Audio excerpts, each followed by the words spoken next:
Congressman Chip Roy, the Republican from Texas, joins me now. Great to have you along, Congressman. Is this a push to register migrant voters basically just a way to rack up votes? Yeah, Ashley. I mean, what we've seen out of this administration is that they don't care about American sovereignty. They don't care about American borders. And the irony is, when you've got Tim Walz on the ticket now as the vice presidential nominee for Democrats, this is a guy's governor who wanted to give driver's license to people here who are illegally in the United States, which tells you a lot. It tells you that no longer are they actually concerned about citizenship, right? When they talk about a pathway to citizenship, that apparently is not what they care about anymore. They're totally fine giving driver's license to people who are here illegally, which will allow many people to be able to be on the rolls. And importantly, there was a woman that we saw that interviewed with the RNC who said, "Hey, I'm here. I never registered to vote, but somehow I'm on the rolls." That undermines her ability to ever be able to get citizenship and able to stay in this country. They're using these immigrants as political pawns. Frankly, it's disturbing. Americans are dying from fentanyl poisonings, getting killed like Lake and Riley in Georgia. And Democrats are using these people as their political pawns.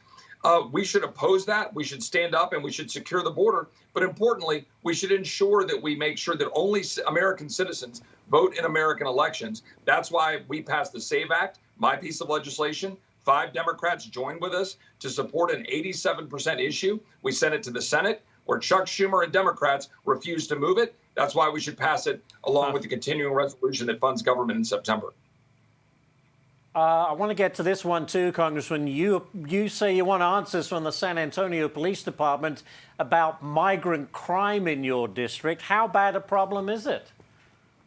Well, just this year, we had an illegal immigrant who was here who unfortunately shot 3 San Antonio police officers. And this was a direct consequence of them having been released into the United States. These were illegal aliens from Venezuela. And so we've got rampant crime. We've had 6 children who died from fentanyl poisoning in the school district in which my wife and my 2 children reside. There are thousands of these examples throughout the state of Texas. So I sent a letter to the San Antonio Police Department demanding information about how much they've had to devote resources from the people of San Antonio to deal with the massive number of migrants. Remember also that burden on Texans is also a burden on migrants. We had 53 human beings who were cooked alive in a tractor trailer in San Antonio 2 years ago in the Texas heat. Any person, any Democrat, whether it's border czar, so-called border czar Kamala Harris, or whether it's Tim Walz, who says that somehow open borders are good for migrants and good for Americans, it's not. So we're demanding information from the San Antonio PD because the Migrant Resource Center there is being abused to funnel people through the city, send them to the airports, fly them around the country. And Americans are the ones left holding the bag. Texas has spent $13 billion of our own money to secure the border the federal government is supposed to do for us. It's completely out of control. Congressman Chip Roy, thank you for being here today to bring us that perspective. Always appreciate your comments.